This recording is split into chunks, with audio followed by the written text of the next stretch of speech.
Hi, Llyn Hunter here, Llynhunter, storyboard artist and illustrator, and today on what to draw when you don't know what to draw is I'm drawing my emotions out. It has been a crazy couple of days for me. I have been driven nuts by stuff on the internet, and I've been having to fill out stupid forms and things that I don't want to do, and I'm really unhappy with my government right now and the people who are in charge of it and all kinds of other things in the world. So I'm drawing out my frustrations. When I draw out my frustrations, what I do is I come up with something that is toothy and monstrous because it expresses my feelings of anger. Now, I did some little bit of accidents. I'm going to show you. I made some mistakes here with the pen, and I figure I'll come in and show you how to fix those too. But right now I'm using a, this is a, I think it's a Cross, or Parker. No, this is a Parker. This is a Parker ballpoint pen. Parker's ink is notoriously permanent, so this is really good for if you want to do ballpoint pen and watercolor, which is one of my favorite techniques to use. I like the Parker for that, but also, I mean, I'll use Big Sticks. Is probably my absolute favorite pen to use because it's gloppy and silly. But this one today, I'm using the Parker, and I'm working on 300 gram or 140 pound watercolor paper because it will take a good amount of wash and won't wrinkle. And this is Arches. I personally like Arches. I'm not happy ever since Canson bought them, which was like about probably 5-6 years ago. I've been using Arches forever. It's been around forever. It's a very old French company, and I think they probably changed something in the size. Another thing that pisses me off. Excuse my language. But anyway, so what we're doing here is I started out, you can tell it's really, really sloppy, kind of give it rough. You know, I got a hand here. I give him a big belly, kind of frog-like. I'm making him a little bit of frog-like, kind of squat here. Put that leg there and this other leg here. That's one hand up here. This is a rear leg there. This is a rear leg there. I might give him like a, let's say, a tail of some kind with spikes or what have you. There we go. And you can tell I'm doing this like really, really loose, and I use this kind of like you might use dot to dot to get a feeling of where things are, and then I go right in and just play with it.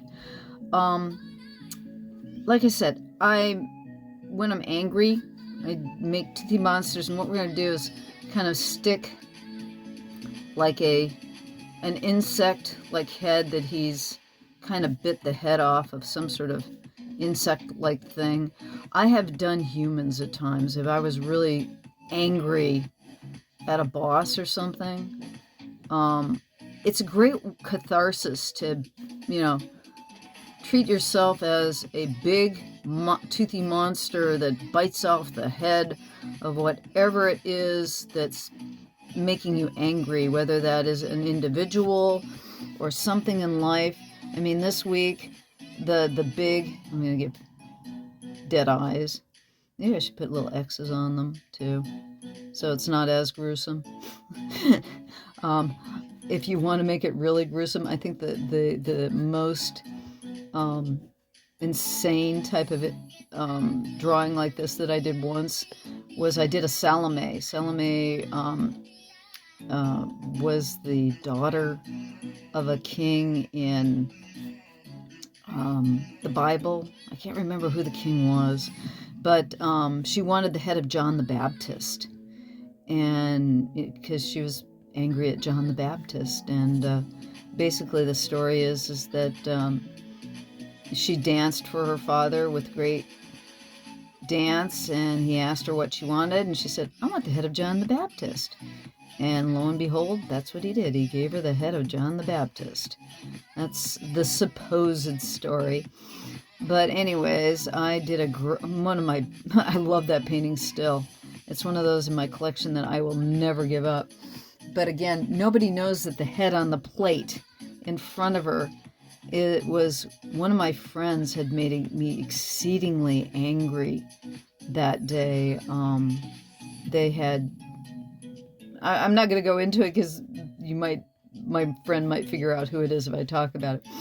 But it was a way of me expressing my frustration and anger, and I could get it out by drawing it out. And it's like, yesterday was the day of, oh my Lord, I was filling out a form online and I couldn't get the information I wanted, from the stupid chat bot. I mean, those chat bots are just worthless, totally worthless. You need a human.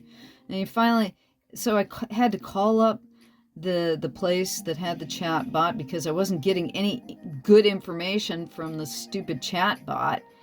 And basically the person that I got online gave me misinformation, sent me to another person online, or basically not online, but I was on the phone, and they sent me to another person.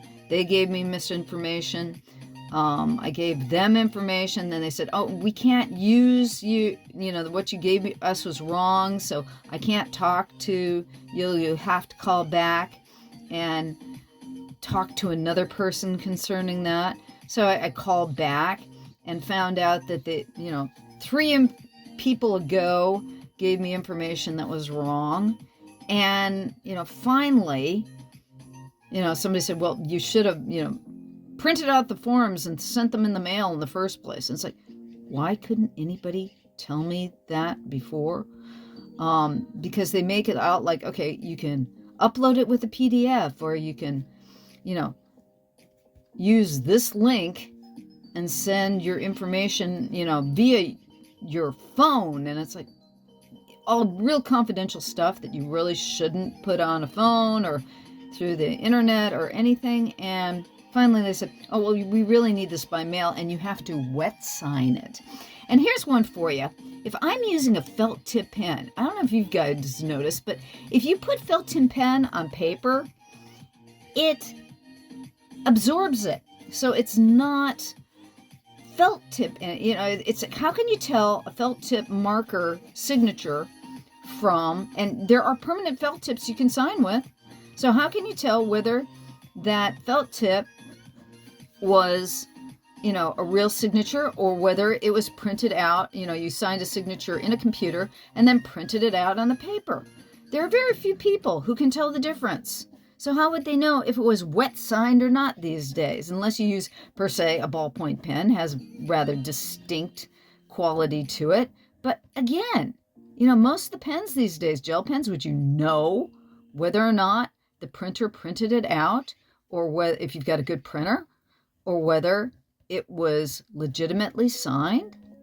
So it was like, for them to ask for a wet signing is kind of really stupid too these days.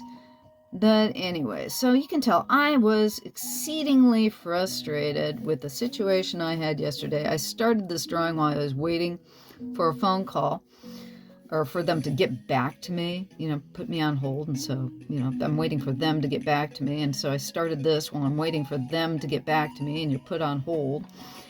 So this is what you can do. You can tell I'm doing lots of claws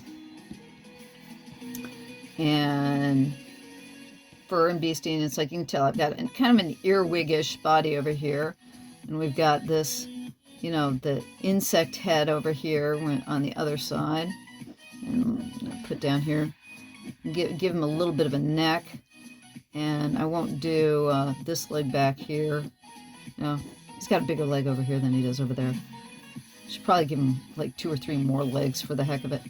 Maybe I'll do that. That way it makes more sense that one leg's short over here and another leg's short over there. Because he is a monster, and I'm calling him a he, and I'm not a he. It's kind of like, it is the personification, I guess it wouldn't be a monsterification? Monsterification of my feelings at the moment. There, he's got a couple more knees back here. And let's see here, what else can we do? Oh yeah, I wanted to give him this tail. And maybe next time I'll come back and we'll color him up. just for the heck of it, because it won't take more than like 15 minutes to give them some color. But this is what you can do. I mean, you can tell, this is the residue of my frustration is coming out in my talk to you on what you can do when you're frustrated and you want to get it out. Punching pillows is always good too, you know, but if you want to be creative in your getting it out and you want to feel some catharsis from, let's see, put a pool of blood down here, pool of guts or what have you from our insect, it would show better in full color than black and white. But here is our cathartic monster of I'm peeved at stupid forms online. Oh, you know another form? Oh, that was the other thing. Beyond the form that I filled out, I also had to fill out a form for Netflix that I wanted to apply for a feature storyboard job. And I put in my resume, and the computer, of course, if you ever put your resume in online, the dang thing always screws it up. It doesn't matter what, you know, the AI is that reads your resume, it'll read it a different way every time. So it's like you could have the perfectly written resume for AI, and it's not the perfect resume written for AI. It's just it takes your resume and puts it in any dang way it wants it to. And the thing is, I had to copy and paste, or actually that's what I figured out. If I could copy and paste my resume, then it would all work out. So it's like, there was that. And then I can promise you I will get a form letter from Netflix back saying, no, you don't have enough experience when I've got 33 years experience, or you aren't the right person for our job, or, you know, I'll give you a number of other ones, because honestly, most of the jobs you get in animation, nepotism. It's who you know. It's what you know, but it's who you know first. It's almost always who you know first. Okay, so anyways, there is our creature of frustration. I'll sign it. Always sign your stuff. I haven't been as strict about saying that to you guys. But you never know. You're going to be the next Dr. Seuss, or you're going to be the next Walt Disney, or you're going to be the next. Pick your favorite artist of representation at this time, and you'll look back 20, 30 years from now at something that you did, or the thing that you did yesterday. And somebody will want it. Somebody will like to know who did this piece. And I should talk about that in one of the next videos, about you really want to let your audience know who you are. Anyways, that's it for me today. Hope you enjoyed my rant, my rage, and if you get frustrated in any way, shape, or form, try this. Make your own monster. Have it chop off the head of a worm. If you pick something that you know, if you're squeamish about crunching somebody's head off, basically pick something you don't mind. A shrimp. Because we, you know, eat shrimp all the time. I mean, we're carnivores, most of us. There are the vegans out there. Congratulations. I wish you luck. But anyways, that's it for me today. Thank you for stopping by. This is Llyn Hunter. Really appreciate your time being here. Sign up. Give me a like. Subscribe. Join my Patreon. I appreciate it. I really do. Thanks for stopping by. Bye-bye.